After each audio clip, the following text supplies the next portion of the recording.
Every summer, I take the kids camping at Allegany State Park. No, that's not true. At least not how anyone would envision it. Every summer, I go camping with my brothers and friends, spend a week at Allegany State Park playing cornhole and euchre and howling along with classic rock songs. But instead of just disappearing, I say, hey, Elizabeth, how about I take the kids camping? And that way, I come back and I'm still married. Because she would need our children's help to drag my record collection to the curb. I was kidding about that. She could totally do it herself. And also, she has come there with me before, and she is just tremendously relieved that I don't make her go again. So that's what I mean when I say I take the kids camping.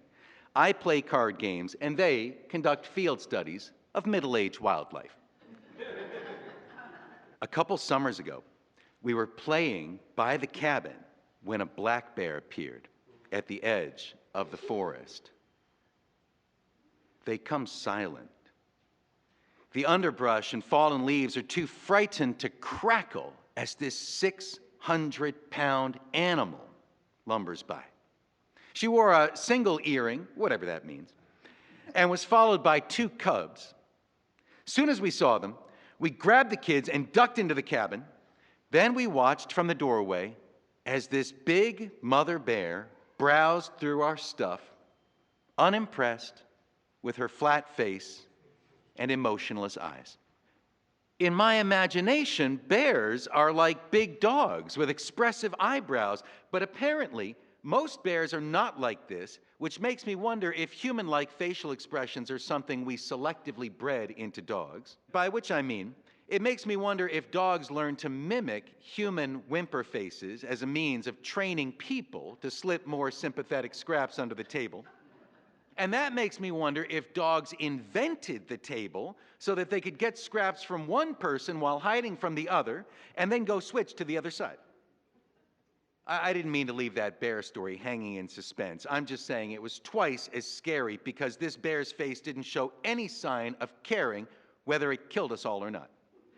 I watched it from the doorway like an idiot, shoving my kids back from the door with one hand, holding my Swiss Army knife in the other, trying to remember which hand was which. But my brother Michael, as he often does with a couple beers in his system, decided to go on the offensive. He grabbed a bag of baby carrots and started chucking them at this lumbering giant. He has pretty good aim. He had been a middle school quarterback. But the carrots had no visible effect. Again, this bear had no big comical eyebrows. He also shouted at it. I don't remember what he said, but he went to Brown University. I think the bear is their mascot, so maybe he knows something I don't know. Having browsed through our supplies, she grabbed the marshmallows and a bag of plastic forks and wandered back into the woods, the cubs following. If they're anything like my cubs, they were probably grumbling something like, but without chocolate and graham crackers, it's not s'mores. Man, when I was a kid, you were happy just to get a marshmallow. Now Hershey has convinced all kids that a marshmallow is just a third of this other thing.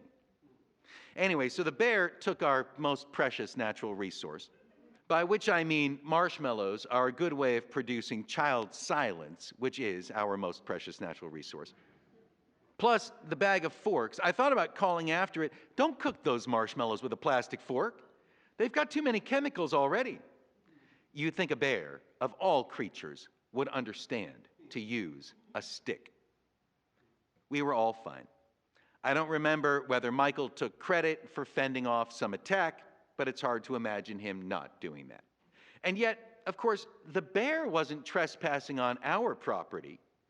We had shown up on the bear's land with our classic rock howling and our Bluetooth speakers blaring, not to mention the aggressive posturing that accompanies a game of euchre. As guests on her property, sharing our marshmallows was the least we could do. Lakota medicine man Black Elk referred to Native American reservations as little islands left by the flood of invading Europeans. And he said the animals had been left with little islands too. Allegany State Park is one of those places, a reservation where bears can be bears. Did you know that in most of New York State, it's illegal to be a bear? If they catch you being a bear, they'll shoot you full of drugs, shove you into a van, and take you back to the state park if you're lucky, or else they'll just send you to that salmon run in the sky. To me, a bear is a pretty scary creature. Although, I'd rather be eaten by a bear than a lion or a tiger because I'm allergic to cats. And I would hate for my final terrified cries to be interrupted by just constant sneezing. Also, if I were alone in the woods, I would rather run into a bear than a woman I didn't know, because apparently bears have a higher opinion of human males. Also, I would hate to run into a man I don't know, because a lot of guys rightly deserve women's low opinion. Bears don't want to run into humans in the woods. Apparently, when the people are away, they're good-natured and playful and jolly, jostling each other around and telling the same old joke about what the Pope does in the woods. Anything he wants. Thanks, Larry, but we've all heard it 1,000 times. Can't I hibernate next to someone else? In a Native American creation story of the Midwestern Crow tribe, the Creator made the world and filled it with ducks, all kinds of ducks. And when the ducks got bored, he made people to entertain them. But the people mostly milled around and mumbled amongst themselves. So the Creator then made bison, deer, antelopes, and bears. But then the bear started complaining. I'm bored. The Creator thought about this and got an idea. He pulled random useless bits from different creatures, haphazardly slapped them together, and produced a ridiculous-looking bird, the prairie chicken, whose dance made everyone laugh. Soon, all of the creatures were mimicking the chicken dance and laughing their heads off, except for the bear, who grumbled, I don't want to dance like a chicken. I want my own dance. So the Creator created a special bear dance, and the bear did it well. Everyone stopped a moment to appreciate this lumbering dance. But when they resumed dancing, he said, stop. Nobody else should dance but me. The Creator said, you don't make the rules here, I made you. But the bear said, no, I made myself. And to silence further debate, the bear made a loud roar and swung his big claws around to prove that he was right. Well, the Creator couldn't uncreate or destroy the bear, but he also couldn't bear this racket. So he created hibernation, so that everyone else could get a break from this bullying once a year. The ancient Athenians had a tradition that as girls approached their reproductive years, they should go through a wild interval before settling into married life. So every 4 years, the maidens dressed in bear skins and ventured into the woods to romp and roar and go feral like little bachelorette berserkers for the divine huntress Artemis, who could also take the form of a bear. Artemis also had her own rugby team of forest nymphs, one of whom accidentally caught the eye of Zeus, which is always a bad thing. So the nymph Callisto got pregnant, and Zeus's wife Hera got so mad at him that she transformed Callisto into a bear. Because the most dangerous place in nature is between Hera and her pride. And her man, I guess, but really I don't think she liked him that much. He's her younger brother. The son of this nymph then grew up and had a run-in with this bear, and he's about to spear the bear when Zeus, to save him from killing his own mother, picked up the bear and threw her into the sky, where she became the constellation Ursa Major. Except apparently part of her is the Big Dipper. I don't understand how they come up with these things. I really do just see a bunch of stars surrounded by other stars. But multiple cultures agree that there is a bear of stars in the sky.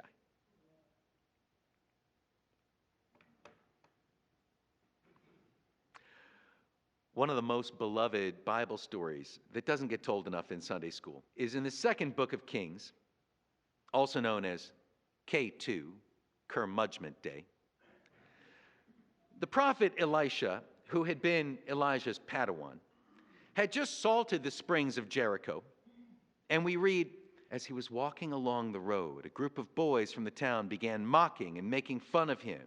"Go away, Baldy," they chanted. "Go away, Baldy." Elisha turned around and looked at them, and he cursed them in the name of the Lord. Then 2 she-bears came out of the woods and mauled 42 of them. The word of the Lord, thanks be to God. Now, I know what you're thinking. This is the Bible. Wouldn't a stern glance have been enough? And then a curse in the name of the Lord would have been considered like overkill. We don't find out the words of the curse. I assume it was something like, "Someday you hoodlums are going to have to get day jobs," or whatever. But no, bears appear out of the woods. So apparently woods appear. There are no forests in Israel. And then bears appear. This certainly came as a surprise, but I imagine no one was more shocked than the bears themselves, who had not even existed yet until this point. The miracle is not that God sent bears, but that God created the ursine species just to punish these kids.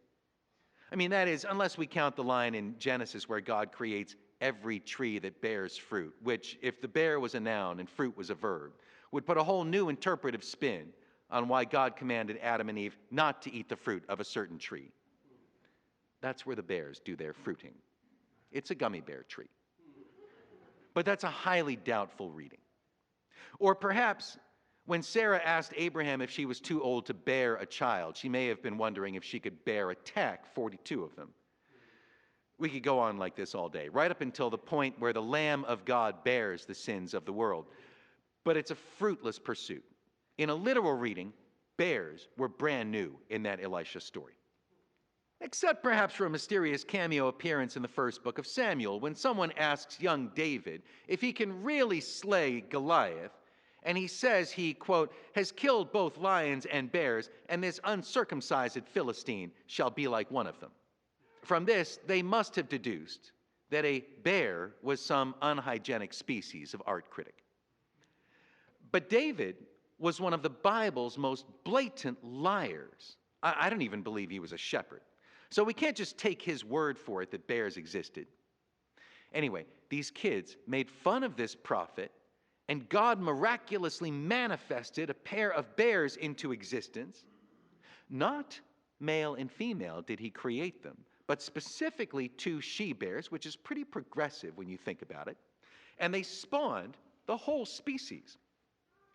And never mind for a moment that Elisha probably cried himself to sleep that night, wondering why God hadn't instead, just hear me out, really showed those kids who was the coolest by producing the miracle blessing of hair on the prophet's bare scalp.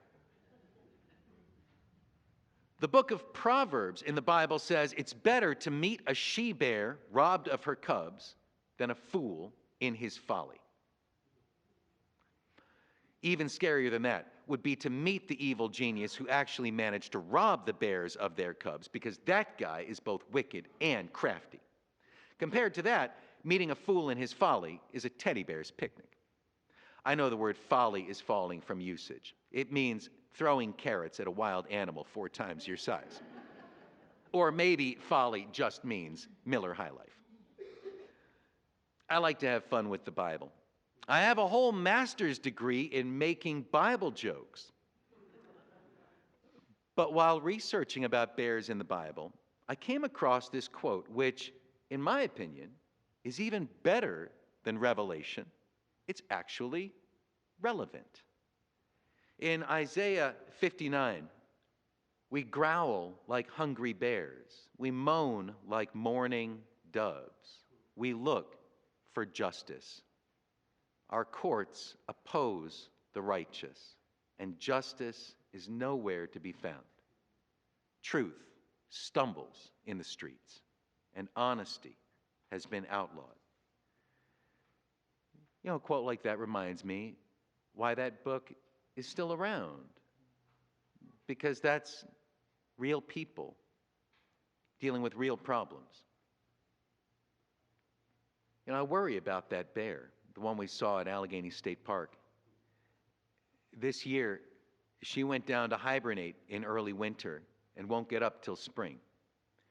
And the way things are changing in politics and the world, the constant catastrophizing, plus some actual catastrophes. I wonder, will there still be an Allegany State Park this March? Will there still be a United States? Will there still be an inhabitable world? What kind of mess will this Allegany den mother awaken to? But then I have to remind myself, bears don't actually sleep through the winter. They sleep and wake like the rest of us. They just manage to slow their metabolism so that they won't have to eat or drink or go potty, which is important since they wouldn't want to surprise the Pope in the woods. Bears hibernate, but really they meditate through the winter. And since they don't have past regrets or future fears, I guess they must be well on their way to Buddhist nirvana by spring. She's not lying around right now worrying about an existential crisis for democracy.